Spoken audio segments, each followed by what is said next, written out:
नमस्कार. श्री स्वामी समर्थ. आज मी जी काही कथा सांगणार आहे ती आहे दोन प्रेमवीरांची. आणि आता प्रेम कसं असावं आणि प्रेम काय असतं हे या कथेतून तुम्हाला नक्कीच समजणार आहे. तर कथा शेवटपर्यंत ऐका. छोटीशीच आहे, नक्की पूर्ण शेवटपर्यंत ऐका. खूप मनाला भावेल अशी आहे. तर दोन मुलं असतात, म्हणजे प्रेमवीर असतात. दोघांचंही खूप प्रेम असतं एकमेकांवर. परंतु एक दिवस काय होतं ना, ती मुलगी रडत असते, तिचा मूड नसतो वगैरे वगैरे. तर मग मुलगा तिला विचारतो की काय झालं तुला. म्हणती मला खूप एक ड्रेस खूप आवडला आहे, ऑनलाईन खूप कॉस्टली आहे, पण माझे आई वडील काही घेऊन देत नाही कारण तो खूप कॉस्टली आहे. कपड्यांवर एवढे पैसे कशाला खर्च करायचे वगैरे वगैरे माझे आई वडील बोलत आहे.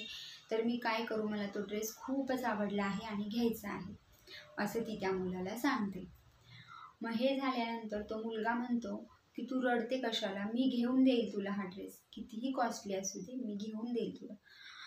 तर मग तो बोलतो, तो असं बोलल्यानंतर ती जेवायला बसते. ती म्हणत असते की मी जेवण पण करणार नाही वगैरे. तर तो म्हणतो की मी देईल, तू जेवण कर. मग ती जेवण वगैरे करते. दुसरा दिवस उजाडतो. दुसऱ्या दिवशी तो स्वतःची सोन्याची चैन विकून तिच्यासाठी ड्रेस आणतो. आणि तो ड्रेस पाहून तिला खूप आनंद होतो, कारण तिला जो ड्रेस हवा असतो तोच तिला भेटतो. म्हणून तिला खूप आनंद होतो की ती खूप खुश होते, आनंदाने उड्या मारते की मला जो हवा होता तोच तो आणून दिला, वाव वगैरे वगैरे. हे सगळं झाल्यानंतर असेच काही दिवस लोटतात. बरेच दिवस गेल्यानंतर म्हणजे त्या दिवसांमध्ये बऱ्याच भेटीगाठी वगैरे, त्यांचं बोलणं चालणं, फोन सगळं चालू असतं. आणि मग काही दिवसानंतर मुलीला एक दुसरं स्थळ येतं. तो मुलगा खूप श्रीमंत घरचा असतो. गाडी, जमीन, बंगला, खूप सारा पैसा असं खूप असतं. परंतु ती विचार करत नाही की आपल्यावर प्रेम करणारं कोणीतरी आहे. ती सरळ सरळ त्याला हो बोलते, त्या मुलाला हो बोलते आणि याला येऊन सांगते की मी तुझ्याशी लग्न करू शकत नाही. मला खूप श्रीमंत असा मुलगा भेटला आहे, ते स्थळ मला आलेलं आहे आणि मी त्याच्याशी लग्न करणार आहे. तर तू माझा आता विचार करू नकोस, जमलं तर मला विसरून जा, असं त्याला सरळ सरळ बोलते. आणि तो बोलतो की तू चेष्टा तर करत नाही आहेस ना, असं का बोलतेस, तू काहीही बोलू नकोस, माझा तुझ्या या बोलण्यावर अजिबातच विश्वास नाही वगैरे वगैरे तो बोलतो. पण ती बोलते नाही, हे खरं आहे, ही सत्य परिस्थिती आहे की मला खूप श्रीमंताचा मुलगा चालून आलेला आहे आणि मी त्याच्याबरोबर लग्न करणार आहे. आणि फक्त आणि ती असंही म्हणते की सगळ्या गरजा या फक्त प्रेमाने पूर्ण होत नाही. प्रेम आपल्याला संसार करून देणार नाही, फक्त प्रेमावर आपला संसार होणार नाही. आपल्या गरजा पूर्ण करण्यासाठी प्रेमाबरोबर पैसासुद्धा खूप लागतो आणि तेव्हाच आपल्या गरजा पूर्ण होऊ शकतात. ती असं बोलल्यानंतर तो जरा स्तब्ध होतो, शांत होतो. त्याला काय करावं काहीच कळत नाही, कारण ज्या गोष्टीचा त्याने कधीच विचार केला नव्हता आणि जिच्यावर त्याने जीवापाड प्रेम केलं होतं तीच आज एकदम पलटली होती. तो म्हणतो, तू असं बोलू नकोस, मी तुझ्याशिवाय राहू शकत नाही. हे सगळं झाल्यानंतर त्याने भरपूर समजावल्यानंतर सुद्धा ती न ऐकता निघून जाते. ती बोलते, मी इथून पुढे तुझ्याशी बोलू शकत नाही, मला पूर्ण कॉन्टॅक्ट तोडायचा आहे, जमलं तर मला विसरून जा, असं म्हणून ती निघून जाते. परंतु तो जाताना तिला बोलतो की जरी तू चालली आहेस, आयुष्यात असा एक दिवस येईल ना की जेव्हा तुला माझी गरज लागेल त्या दिवशी मी तुझ्या पाठीशी उभा असेल. असेच काही दिवस निघून जातात. तीही निघून जाते, तोही त्याच्या वाटेला निघून जातो. बरेच दिवस निघून जातात. तिचं लग्न होतं. लग्नानंतर सुद्धा 2 वर्ष निघून जातात. त्यानंतर ती आजारी पडते. आजारी पडल्यानंतर असं काही घडतं, असं काही झालेलं असतं की तिला सारखं दवाखाना घर असं चालू असतं.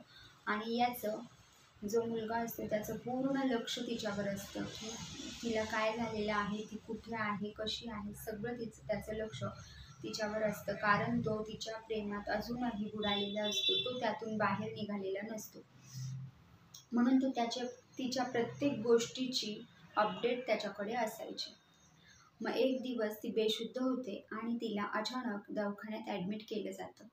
आणि मग त्यावेळेस तिला सांगितलं, तर तिला त्यावेळेस हृदय आपली हार्ट ट्रान्सप्लांटची सर्जरी करण्यासाठी सांगितलेलं असतं. परंतु तिला हार्ट तसंच कोणाचं तरी हार्ट तिला भेटत नसतं आणि म्हणून मग तिची सर्जरी राहिलेली असते. परंतु तिला कुठलाही त्रास सहन होत नव्हता आणि ती बेशुद्ध पडते. त्यावेळेस डॉक्टर म्हणतात की आता कुठलाही ऑप्शन उरलेला नाही, जर झाली तर हार्ट ट्रान्सप्लांटची सर्जरी होऊ शकते, नाही तर तिचा जीव वाचणार नाही. अशा वेळेला जेव्हा त्याला ही गोष्ट कळते, मग अचानक त्या दिवशी असं होतं, तिला हृदय भेटतं आणि तिच्यावर ट्रान्सप्लांटची सर्जरी होते आणि ऑपरेशनसुद्धा सक्सेसफुल होतं. एवढं मोठं ऑपरेशन झाल्यानंतर जेव्हा तिला शुद्ध येते 9-10 तासानंतर, तेव्हा ती तिच्या बाबांना विचारते की बाबा, कोणी दिलं हो मला हृदय? कोणामुळे मी हे जीवन, हे जग बघू शकते? तेव्हा तिचे बाबा म्हणतात, अगं बाळा, तुझ्यावर ज्याने जीवापाड प्रेम केलं होतं त्यानेच तुला हृदय दिलं. धर ही चिठ्ठी वाच. आणि ती चिठ्ठी जेव्हा ती वाचते तेव्हा त्या चिठ्ठीमध्ये लिहिलेले असतं की ज्या हृदयाला तू निष्ठुरपणे, निर्दयीपणे नाकारलं होतंस, तेच हृदय आज तुझ्या छातीत धडधडते. आज तू ते नाकारू शकतेस का? आणि जरी कितीही नाकारलंस तरी तू ते काढू शकणार नाहीस. तो म्हणतो, अगं वेडे, पैशाने प्रत्येक गोष्ट, प्रत्येक गरज पूर्ण होते मान्य आहे, परंतु पैशाने प्रत्येक वस्तू विकत घेता येत नाही. हे सगळं ऐकून ती खूप मोठमोठ्याने रडू लागते. परंतु आता रडून काहीच उपयोग नसतो, कारण ज्याने तिला हृदय दिलेलं असतं तोच आता राहिलेला नसतो. त्यामुळे मित्रमैत्रिणींना जर तुम्ही प्रेम करताय ना, तर खरं करा. कोणाच्या मनाशी, कोणाच्या हृदयाशी खेळू नका. आणि हो, कुठलंही पाऊल उचलताना किंवा हे प्रेम निभावताना आपल्या आईवडिलांचा जरूर विचार करा. कशी वाटली कथा ते कमेंटमध्ये नक्की सांगा. लाईक, शेअर आणि सबस्क्राईब करा. भेटूया पुढच्या व्हिडिओमध्ये. तोपर्यंत बाय बाय.